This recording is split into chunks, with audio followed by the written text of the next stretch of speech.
Welcome to పూరా local. రోజు రోజుకి రూపాయి విలువ పడిపోతుండటం విదేశాల్లో చదువుతున్న స్టూడెంట్లకు శాపంగా మారింది. దీంతో వీరిపై ఆర్థిక భారం పెరుగుతుంది. ఇక్కడి నుంచి తల్లిదండ్రులు పంపే డబ్బులు సరిపోవడం లేదు.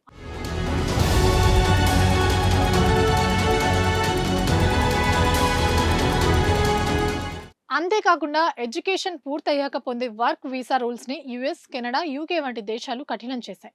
చదువు పూర్తయ్యాక డబ్బు సంపాదించడం కష్టంగా మారుతుంది. చదువు కోసం తీసుకున్న లోన్లను కట్టడంలో ఆలస్యం అవుతుంది. గత 6 నెలల్లో డాలర్ మారకంలో రూపాయి విలువ 5% పడింది. 87.37 లెవెల్ నుంచి 83.5 లెవెల్కు దిగొచ్చింది.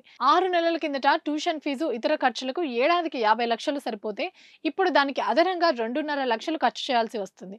మరోవైపు యూకే తన వర్క్ వీసా రూల్స్ ని మార్చింది.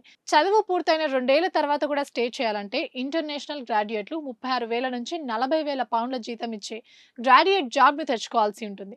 కెనడా కూడా ఇండియన్ స్టూడెంట్స్ కి సంబంధించిన ఇమిగ్రేషన్ రూల్స్ ని కఠినం చేసింది.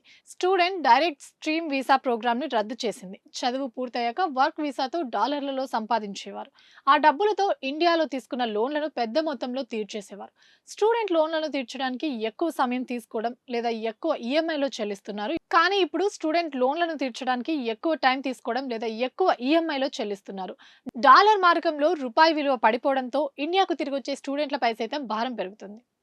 ఇవి ఇప్పటివరకు నా అప్డేట్స్. మరిన్ని అప్డేట్స్ కోసం చూస్తూనేనండి పూరా లోకల్.